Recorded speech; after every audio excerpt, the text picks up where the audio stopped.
only to be seen as the saviors of the voters in their constituencies.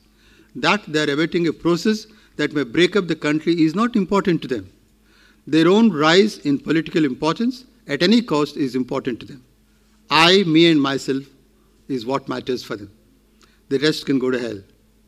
The recent examples of what happened with the Commonwealth Games and the allotment of telecom spectrum only reinforce the selfish tendencies in the spectrum of politicians we have today. They need to be changed.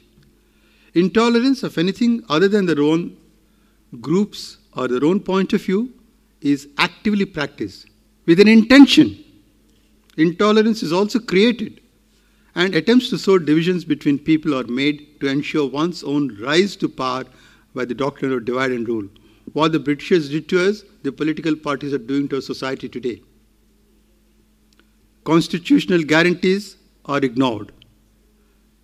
The guarantee that any Indian can work anywhere is ignored. The most potent intolerance is religious intolerance. We just seen a movie and a speech where Hindu-Muslim unity has been stressed, but there are a lot of forces in this country who are stressing the divisions between the Hindus and Muslims, between Hindus and Hindus, between caste and caste, between community and community. Divisive forces are becoming active. The religious intolerance is far more dangerous. In my opinion, its ability to cause dissension and destruction is way above those of linguistic and cultural intolerances, which in themselves are bad enough. If this is what individuals are doing, what are the countries doing? As I said, it's just not limited to the individuals and states, to the countries also. They are no better. Countries have two objectives, mostly. One, it's to extend their influence and power globally, and two, is to be seen by their own people as making their country great. Then there is the third factor, or the towering ego of the leaders of the country to become all-powerful, or at least become more powerful than their neighbors. If that is not the case, why should there be any border problems? They create border problems where there need be none. They demand unfair trade conditions. They champion, abet, and actively help foment rebellions in their neighboring countries, either to grab more land or to weaken their neighbors. They fight to promote their ideology and theology. Now that we know the reasons for the deteriorating conditions in our world and the spreading of friction on a global scale and the undermining of peace, we need to find solutions. This needs to be countered, there's no question about it, and reversed. Not only just countered and stopped, but reversed, to give peace a chance to survive and consolidate. As the saying goes, it's best to set one's own house in order before attempting to do anything on a wider scale. We need to ask the question as to why peace is giving way to violence in our own country in order to be able to set things right. The one and only cause is bad governance that seeks to benefit the friends and rulers instead of the country as a whole. Or putting it in other words, bad governance tends to give favors to a limited chosen group of people at the cost of the rest of the others.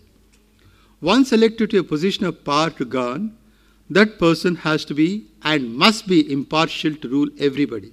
Not only must be really impartial in effect, but also must be seen to be impartial. I repeat, they must be impartial to all the citizens and they must give equal benefits or equitable benefits, if you like to use the word, to every citizen, not to certain groups, not to prioritize certain groups. Today, and for the past several decades, this has not been happening in our country. I am sure you'll agree with me that the mayor, the Jilla Parishad chairman, the chief minister, and the prime minister see themselves as the representatives and caretakers of the people and groups who help them get elected, and not as people charged to ensure the welfare of every single citizen and every region in their particular sphere of activity and responsibility. This is not happening. In a vast country like ours, with varied cultural, linguistic, and religious identities, a reasonable degree of tolerance for their needs is essential. But political one-upmanship is blurring the line between genuine needs and inflated demands. This is causing strife, unrest, continuation of poverty, that's most important, continuation of poverty, and a sense of helplessness that's driving people to violence, Naxalism, defiance of law, disregard for the others, and such undesirable responses. Peace, unity, and harmony in all spheres can only be guaranteed when the present culture of divisive politics is replaced by genuine politicians all over the world, not just within the country, all over the world in all countries, by genuine politicians who are people that do not need underhand money, who have a successful track record in delivering on promises, and who are men and women of impeccable integrity. Such near-ideal people are required at all levels of government, from Delhi to the local bodies, and from the United States to Little Tango, a small island in the Pacific. In the pre-independence days, and for a decade or so after independence, we did have such great people of exemplary character administering our country. People like Nehru, Govind Vallabh Pant, Dr. B.C. Roy, and others, who were just incorruptible, and they had a national vision, whatever other failings they may have had. Nobody is perfect. We need to get such people back to govern us. How? We need people who have the good of the society and the country at heart, not personal aggrandizement. Such people are usually available in NGOs who do work not to benefit themselves but to benefit the society around them. NGOs have some excellent people doing remarkable work at the city level and on particular projects. Very few do it at the national level. We need such people to accept responsibility to govern our country at the national level. I still work with 3 NGOs, and it's very satisfying work I do. This is where the Professionals Party of India comes in, of which I have pride in being a member. I am the General Secretary of this party. Due to historical reasons, the mainstream political parties got into the rut of having to use money and muscle power to get votes from their vote banks.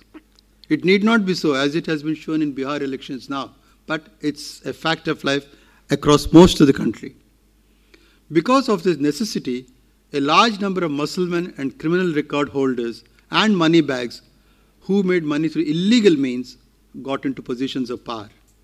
Unfortunately, even after getting to positions of power, they have failed to shed their past practices and ideas. The educated and reasonably successful middle class is about a third of our population. According to the Election Commission, only 8% of this perceptive and well-informed middle class votes in any election. If they vote for the right people, we will not get the wrong people into the Lok Sabha and the state assemblies. The remaining 2/3 voters distribute their votes between at least 4 to 5 candidates on an average. That means if a candidate gets as little as 16 or 17%, the candidate is home and dry. The bulk of the middle class does not vote because, quote, none of the candidates are good enough, unquote, or similar things like they are not deserving. The Professionals Party of India will put up only highly deserving candidates, and even if half the middle class comes out to vote for them, we'll get that 15, 16, 17% votes to make it true.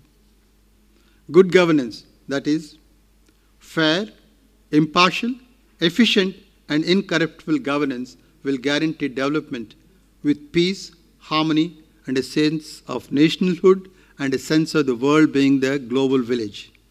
Once we succeed at home, we can set the standard for the rest of the world. Thank you, ladies and gentlemen.